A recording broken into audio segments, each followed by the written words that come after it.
Hi, guys. Hope everything's going all right. I wanted to take a little bit of time to go over the different parts of the lab report that you have to write 4 times this year. The first one is on the types of reactions lab. This was actually up on the interactive whiteboard. This was leftovers of notes from when I did this for an IB class a few years ago, but it's been really useful for both IB and pre-IB because it's essentially the same type of format. And this is the kind of report that you would write for college or even journal articles or research or anything like that. This is the way that those types of articles and papers are written. The point breakdown is a little bit different for you guys, but I'll go over that in just a second. So first of all, it does come in sections. There's the introduction, experimental, which are like the experimental details, results and discussion, where you explain everything, and then the conclusions. And then at the end, of course, references. Now, each of these sections gets a heading. Use a bold or something like that in your Microsoft Word. And yes, you should type this type of report. For you guys, each section's worth 5 points. 5, 5, 5, 5, making 20. The references need to be there, but they don't count for points. And then 5 points for the work that you have in your lab notebook to make the normal 25 points for your lab. So what I'm going to do now is going to go through each of the different sections and give you an idea of what you need to do and what you shouldn't do and all that kind of stuff. And then also I'm going to show you where you can find on my eSchoolView page this document, as well as an example lab that was written by a student a long time ago, actually, for a lab that you don't do a formal report on. That would be the flame tests lab, which I think is useful because I don't want you to see one that you've done that you have to do a report on, because then it's very hard to forget what you've already read. All right, here we go. Introduction time. So introductions are generally 2 really short paragraphs or one like 4 or 5 sentence paragraph. Really no more than that. You could probably even get away with 3 if you do it right. What do you need to do? Well, you need to put the whole thing into general context. So for like flame tests, it'd be like, well, electrons, they get excited and, nothing, don't get poetic about it, but, electron excitation produces light by blah, blah, blah. And you do something like that as a general context. And you might spend a couple of sentences describing that for reaction types.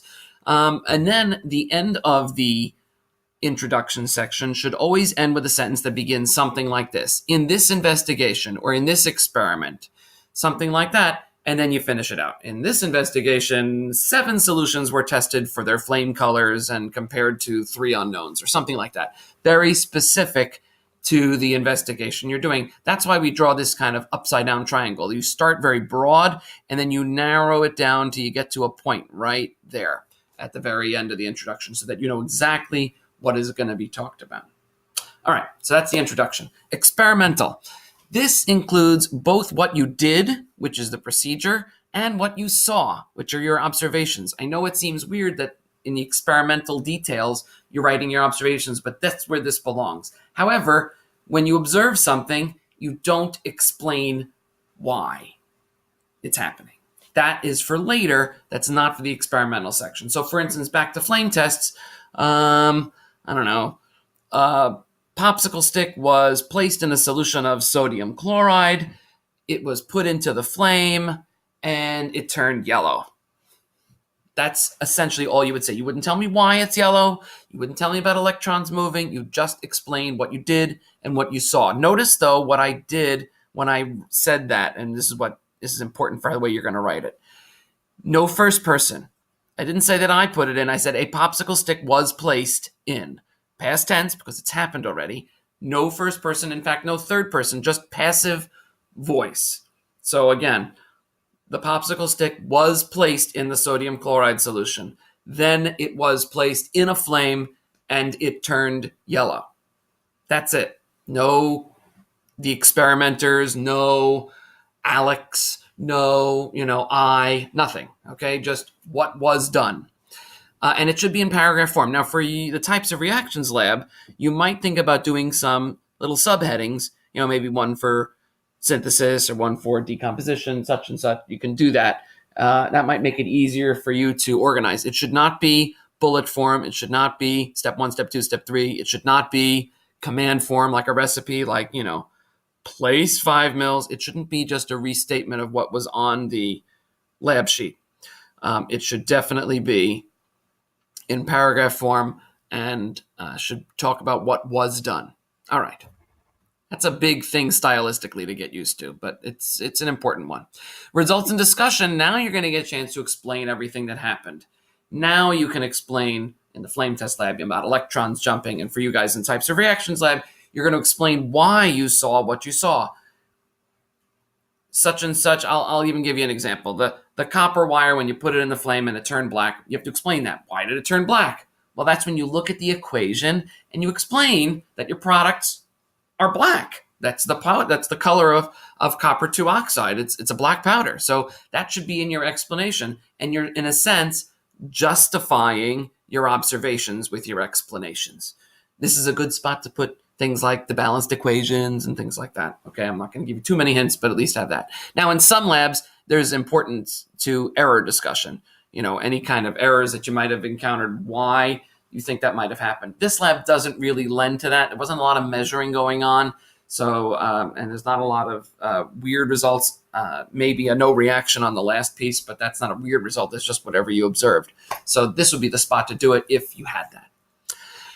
That's like the meat of the explanations. That's going to take a little while. I mean, I didn't spend a ton of time talking about it, but you're going to have to sit there and explain everything that happened during the lab. That is going to take you some time. Conclusions. This is also pretty short, kind of like the introduction is short. The conclusions are short. Briefly restate concluding information, but you need to refer to the actual data. If you don't refer to the actual data, you're not a complete conclusion. And then you need an idea for a future investigation. Now, this is not, we'll do a better job next time. We'll measure more carefully. No, I don't want that. I want what research never stops.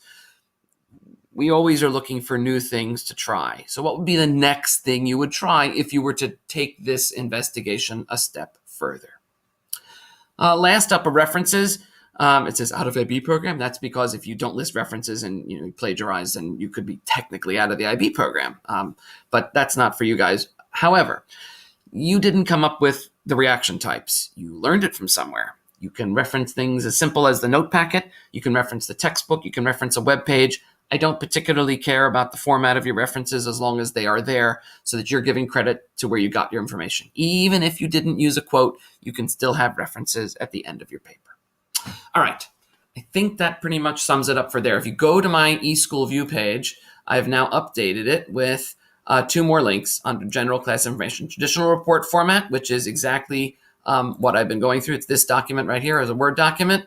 And a traditional report example, as it says, an imperfect, so it's not perfect, but it's pretty good, example of how to write a lab report using traditional formal format. And you will see those main sections that you've seen here, and you'll see good use of style, language style. The writing style is very good, even though there are a few mistakes here and there in the actual report. I think it gives you a really good overview as to what kind of style and what it should sound like in your tone. So I hope that helps. And I'll talk to you guys soon.